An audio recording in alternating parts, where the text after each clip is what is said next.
আজকের টপিক উদাহরণসহ শ্রমের যৌন বিভাজনের ধারণা ব্যাখ্যা করো বা লিঙ্গভিত্তিক শ্রম বিভাজন কাকে বলে। আমার ওয়েবসাইটে প্রথমেই ইংলিশ ভার্সনটা দেওয়া আছে, তারপর স্ক্রল করলে বাংলা ভার্সনটা পেয়ে যাবে। আমি বাংলাটা দেখেই বলবো। Importance of question, very important. মানে আমার মতে এই প্রশ্নটা গুরুত্বপূর্ণ। অল্টার ইয়ার করে বা মার্কস ডিভিশনের কম বেশি করে পরীক্ষায় আসার সম্ভাবনা ভালোই আছে।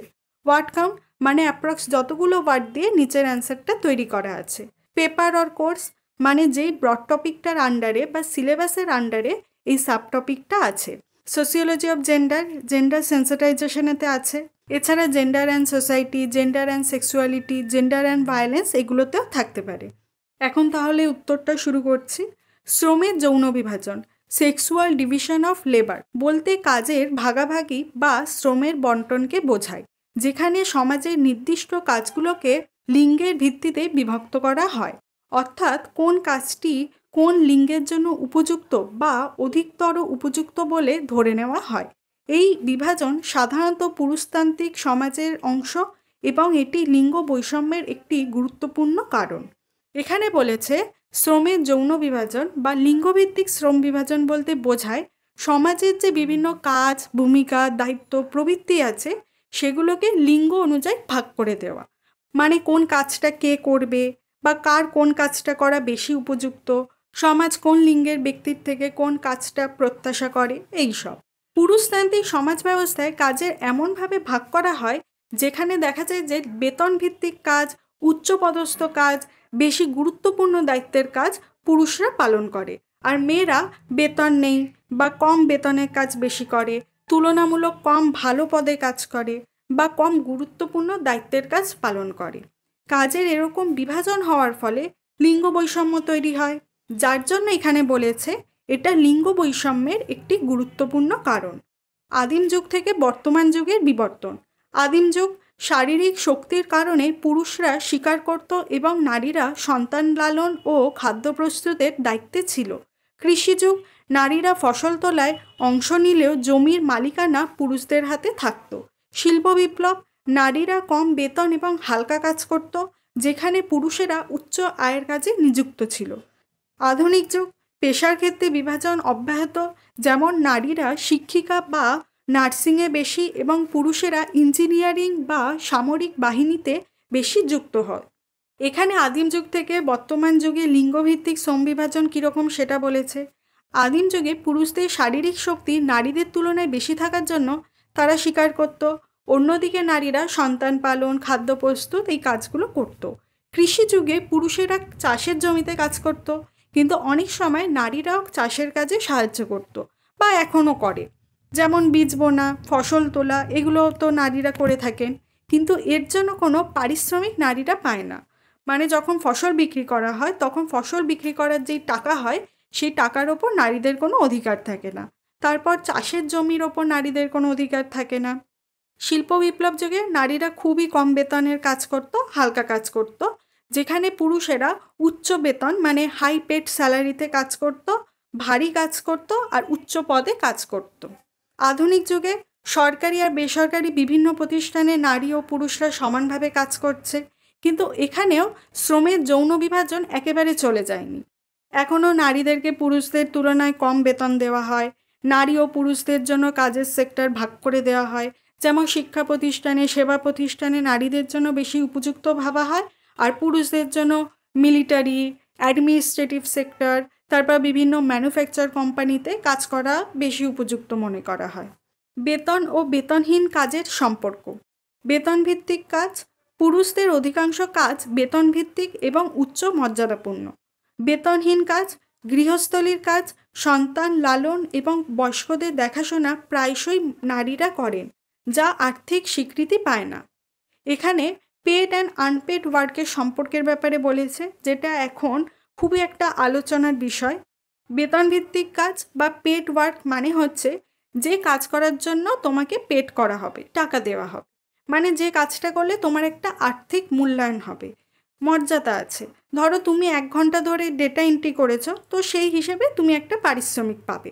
কিন্তু বেতনভিত্তিক কাজের ক্ষেত্রে দেখা যায় যে ছেলেরা যে কাজগুলো করে তার অধিকাংশ কাজে আর্থিক মূল্যায়ন করা হয়, মানে সেগুলোর জন্য ছেলেরা টাকা পায়, অর্থ উপার্জন করে। অবৈতনিক কাজ বা বেতনহীন কাজ বা আনপেড ওয়ার্ক, এটার মানে হচ্ছে যে কাজ করার জন্য তোমাকে টাকা দেওয়া হয় না। মানে তুমি শ্রম দিয়ে পরিশ্রম করে কাজটা করলেও তোমার কাজের কোনো আর্থিক বা সামাজিক মূল্যায়ন নেই। এই যেমন ধরো, হাউসওয়াইফরা ঘরের মেম্বারদের জন্য রান্না করে, এই কাজটার জন্য তারা কোনো অর্থ পায় না, কিন্তু কাজটা করতে কিন্তু তাদের শ্রম দিতে হচ্ছে। কিন্তু এই একই ব্যাপারটা, মানে এই রান্না করার ব্যাপারটাই যদি ধরি, ছেলেদের ক্ষেত্রে প্রযোজ্য হয় না। তুমি কখনো শুনবে না যে একজন ছেলে হাউস হাজব্যান্ড হয়ে গৃহস্থলীর সমস্ত কাজ করছে, রান্না করছে, কারণ সমাজ এটা কখনো অ্যাপ্রুভই করে না। ছেলেরা অর্থ উপার্জন করবে এটাই সমাজ বেশি উপযুক্ত মনে করে, অ্যাপ্রুভাল দেয়। তাই ছেলেরা রান্নার কাজ করলেও সেটা আর্থিক উপায় করে। যেমন ছেলেরা কোনো হোটেলে, অনুষ্ঠান বাড়িতে রান্না করে আর সেটা থেকে টাকা ইনকাম করে। তো সেই জন্যই বলেছে যে পুরুষদের অধিকাংশ কাজ বেতন ভিত্তিক হয়। কোম্পানি বলো, নিজের বিজনেস বলো, যার জন্যই পুরুষরা শ্রম দিক না কেন, তার একটা সামাজিক ও আর্থিক মূল্যায়ন হচ্ছে। এখানে সামাজিক মূল্যায়ন বলতে কি বলতে চাইছি, মানে যেখানে তুমি শ্রম দিয়ে স্বীকৃতি পাবে, সেটা তুমি একটা কোম্পানির হয়ে কাজ করো বা নিজের কোম্পানির হয়ে কাজ করো, যাই করো না কেন, তোমার শ্রমটার ফলে কোম্পানির উন্নতি হচ্ছে। তুমি একটা বলতে পারো যে তুমি কোম্পানির এই রোলে, এই ডেজিগনেশনে কাজ করো, তার জন্য তুমি এই পরিমাণ স্যালারি পাও। তো এইগুলোকে সামাজিক মূল্যায়ন বা শ্রমের স্বীকৃতি বলা যেতে পারে। অপরদিকে নারীদের গৃহস্থলীর কাজ বা ডোমেস্টিক ওয়ার্ক বা হাউসহোল্ড ওয়ার্ক, এগুলো, তারপরে চাষের কাজে সাহায্য করা, বিজনেসে হেল্প করা, হাজব্যান্ডদের অফিসে যাওয়ার আগে পরে তাদের যে প্রপার সার্ভিস দেওয়া, সন্তানদের খেয়াল রাখা, বয়স্ক মা বাবাদের খেয়াল রাখা, এগুলো করার জন্য কিন্তু নারীরা কোনো সামাজিক ও আর্থিক মূল্যায়ন পায় না। অথচ এগুলো করার জন্য তাদের শ্রম যাচ্ছে, যেটা কিনা অদৃশ্য শ্রম বা ইনভিজিবল লেবার হিসেবে থেকে যাচ্ছে। তো এইটা একটা বড় কনসেপ্ট আছে ইকোনমিক্সে, সোসিওলজিতে, তারপর ফেমিনিস্ট পার্সপেক্টিভে, অনেক পার্সপেক্টিভেই এগুলো বিশ্লেষণ করা যায়, সেটা আমি বলছি না। এখানে আমি সেক্সুয়াল ডিভিশন অফ লেবারের একটা অংশ হিসেবে বললাম। কিন্তু আস্তে আস্তে শ্রমের যৌন বিভাজন কমছে। এখন অনেক জায়গায় অনেক পরিবর্তন দেখা যাচ্ছে। নারীরা তাদের শ্রমগুলোকে আর্থিক উপায়ে কাজে লাগাচ্ছে। যেমন ধরো, ইউটিউবে এখন প্রচুর মহিলাদের কুকিং চ্যানেল আছে। ইনফ্যাক্ট এখন তো ছেলে মেয়ে নির্বিশেষে রান্না করা শেখাচ্ছে, সেখান থেকে তারা ইনকামও করছে। তারপর এখন যেহেতু মেয়েরা বিভিন্ন কাজের সাথে যুক্ত হচ্ছে, তারাও ফুল টাইম ওয়ার্কার হচ্ছে, তাই ছেলেরাও ঘরের কাজ করছে। মানে আগে যেরকম ঘরের কাজ সব মেয়েদের আর বাইরের কাজ সব ছেলেদের, এরকমভাবে লিঙ্গভেদে শ্রম বিভাজন করা হতো, এখন সেটা আস্তে আস্তে কমছে। কিন্তু তাই বলে পুরোপুরি কমে যায়নি। তো যাই হোক, এর পরেরটা দেখি। শ্রমের যৌন বিভাজনের কারণ পিতৃতান্ত্রিক সমাজ ব্যবস্থা, পুরুষদের প্রধান উপার্জনকারী এবং নারীদের গৃহকর্মী হিসেবে দেখা সামাজিক প্রবণতা, সামাজিকীকরণ। শৈশব থেকেই ছেলে ও মেয়েদেরকে ভিন্ন ভিন্ন ভূমিকা পালনের জন্য প্রস্তুত করা হয়। সাংস্কৃতিক নিয়ম, বিভিন্ন সংস্কৃতিতে নারী ও পুরুষের ভূমিকা সম্পর্কে নির্দিষ্ট ধারণা রয়েছে। এখানে শ্রমে যৌন বিভাজনের কারণ হিসেবে বলেছে পিতৃতান্ত্রিক সমাজ ব্যবস্থা, যেখানে কিনা সমাজের এই ধরনের মানসিকতা আছে যে পুরুষদেরকে প্রধান উপার্জনকারী এবং নারীদেরকে গৃহকর্মী হিসেবে দেখার। তার ফলে কি হয়, যেহেতু পুরুষদেরকে প্রধান উপার্জনকারী হতে হবে, তাই তাদেরকে সবসময় এনকারেজ করা হয় অর্থ উপার্জনের জন্য। অন্যদিকে নারীদের গৃহস্থলী কাজ শেখার জন্য এনকারেজ করা হয়, নারীদের গৃহস্থলী কাজেই সীমাবদ্ধ রাখা হয়। সামাজিকীকরণ প্রক্রিয়ার মাধ্যমে শৈশব থেকেই শেখানো হয় যে ছেলেদেরকে বড় হয়ে একটা ভালো জব করতে হবে, কোনো একটা কাজ করতে হবে, নিজের পায়ে দাঁড়াতে হবে। মেয়েদেরকে সবসময় সেরকম শেখানো হয় না। কিন্তু আস্তে আস্তে এই ভাবনা চিন্তায় বদল আসছে। এখন যে জেনারেশনের ছেলেমেয়েরা সামাজিকীকরণ হচ্ছে, তারা কিন্তু ছেলে মেয়ে দুজনই বাইরের কাজ করতে এবং ঘরের কাজ করতে হবে, এইভাবেই সামাজিকীকরণ হচ্ছে।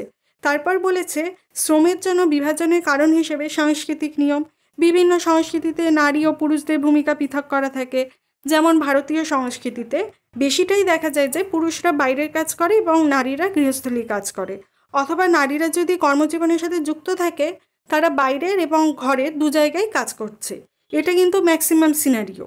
এদিক থেকে বিদেশি সংস্কৃতিতে ছেলেমেয়েরা দুজনেই কিছু না কিছু কাজের সাথে যুক্ত থাকে এবং ঘরের কাজের ক্ষেত্রেও তারা মোটামুটি ভাগাভাগি করে কাজ করে। কিন্তু তাও সারা বিশ্বের যদি পরিসংখ্যান দেখা যায়, তাহলে দেখা যায় যে নারীদের ওপরই গৃহস্থলী কাজের চাপ বেশি থাকে, সে নারী কর্মজীবী হোক কি না হোক। শ্রমে যৌন বিভাজনের প্রভাব। লিঙ্গ বৈষম্য, নারী ও পুরুষের মধ্যে অসমানতার সৃষ্টি করে। অর্থনৈতিক বৈষম্য, নারীদের আর্থিক স্বাধীনতা সীমিত হয়। মানসিক চাপ, বেতনহীন কাজ নারীদের ওপর অতিরিক্ত চাপ সৃষ্টি করে। অর্থনৈতিক উন্নয়নে বাধা, নারীদের শ্রমশক্তিকে উপেক্ষা করায় অর্থনৈতিক উন্নয়নে বাধা হয়। এক্ষেত্রে বলেছে যে নারী ও পুরুষের মধ্যে শ্রমের যৌন বিভাজনের ফলে লিঙ্গ বৈষম্য সৃষ্টি হয়। অর্থনৈতিক বৈষম্য সৃষ্টি হয় কারণ নারীরা গৃহস্থলী কাজের জন্য বেতন পায় না, আর যেসব নারীরা কর্মজীবী তাদের কিছু অংশ একই কাজের জন্য পুরুষদের তুলনায় কম বেতন পায়। স্বাভাবিকভাবেই তারা আর্থিকভাবে পুরুষদের ওপর নির্ভরশীল হয়ে পড়ে এবং যার ফলে তাদের আর্থিক স্বাধীনতা সীমিত হয়ে যায়। বেতনহীন কাজের জন্য নারীদের ওপর অতিরিক্ত চাপ সৃষ্টি হয়। শুধু তাই নয়, গৃহস্থলী কাজে সঠিক অর্থে কোনো ছুটি থাকে না, চাপ তো হবেই।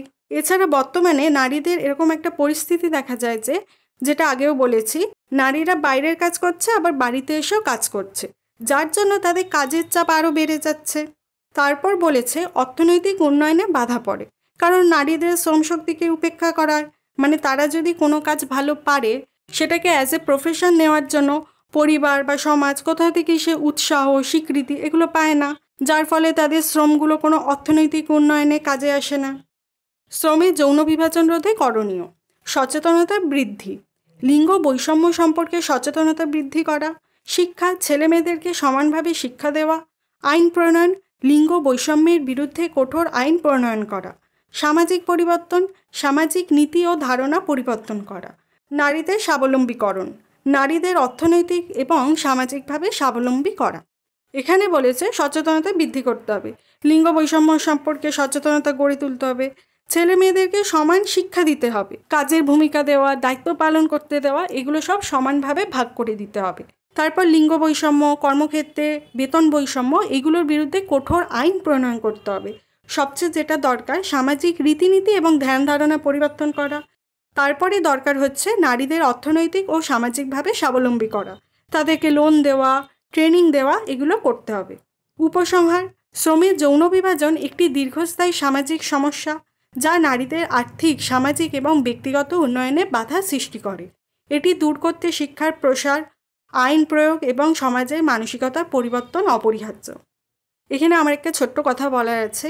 শ্রমের যৌন বিভাজন, এটা যে পরিভাষাটা আমি ব্যবহার করেছি, এটার ক্ষেত্রে ইংলিশ পরিভাষাটা বেশি ফলো করা ভালো, কারণ বাংলা পরিভাষাটা কিন্তু সব সময় সব প্রশ্নের ক্ষেত্রে একই রকম নাও থাকতে পারে।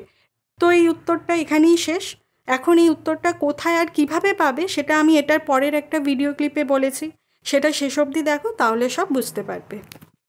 আমি কিছু ইম্পর্টেন্ট কথা বলবো, তাই ভিডিওটা স্কিপ না করে লাস্ট অবধি দেখো। তুমি এই ভিডিওতে দেখানো উত্তরটা কোথায় আর কিভাবে পাবে? আমি এখন যে উত্তরটা দেখালাম সেটা তুমি আমার ওয়েবসাইটে পেয়ে যাবে। ওয়েবসাইটে অনেক কোশ্চেন অ্যান্সার অলরেডি পোস্ট করা আছে, তাই তুমি সরাসরি সার্চ বারে গিয়ে সার্চ করে নিতে পারো যেই টপিকটা তোমার লাগবে।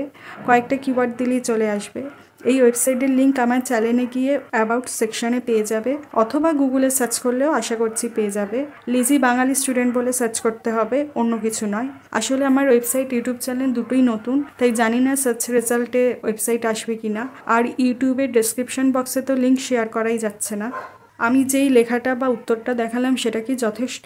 বেশিরভাগ প্রশ্নের ক্ষেত্রে আমি যেই উত্তরটা দেখাই সেটা মেন পয়েন্টগুলোকে কভার করার চেষ্টা করি। এটা কোনো ব্রড কোশ্চেনের জন্য, মানে 10 or 15 মার্কস কোশ্চেনের জন্য অ্যান্সার হিসেবে যথেষ্ট নয়। তাই তুমি যদি চাও এই মেন পয়েন্টগুলোকে এক্সটেন্ড করে ব্রড কোশ্চেনে অ্যান্সার নিজে তৈরি করে নিতে পারো। এছাড়া আরেকটা উপায় তুমি করতে পারো, তুমি এই কোশ্চেন বা যে কোনো সোসিওলজি কোশ্চেনের জন্য আমার পেড ভার্সন নিতে পারো। এক্ষেত্রে আমি একটা ছোট্ট কথা বলে রাখি, কখনো ভিডিও রেকর্ডিং করার পর আমার উত্তরে কিছু চেঞ্জেস করার কথা মনে হলো, সেগুলো আমি ওয়েবসাইটে করে আসি, ভিডিওতে আর করতে পারি না। এবার বলি পেড ভার্সন কেন নেবে, বেনিফিট কি। তুমি পেড ভার্সনে প্রিমিয়াম কন্টেন্ট পাবে, মানে বেশি এবং বেটার কন্টেন্ট পাবে। প্রতিটা কোশ্চেনে একটা স্ট্যান্ডার্ড অ্যান্সার পাবে, যেটা তুমি পড়ে এক্সামে লিখতে পারলে একটা ভালো মার্কস এক্সপেক্ট করতে পারো। আর এখন তো 4 ইয়ার্স অনার্স কোর্সের জন্য 75%-এর ওপর মার্কস দরকার, শুধু অনার্সের জন্য নয়। 3 ইয়ার্সের মাল্টিডিসিপ্লিনারি কোর্সের জন্য ভালো মার্কস দরকার। তাই তুমি পাস পড়ো বা অনার্স, এই পেড ভার্সনটা একবার নিয়ে দেখতে পারো কীরকম কন্টেন্ট আছে।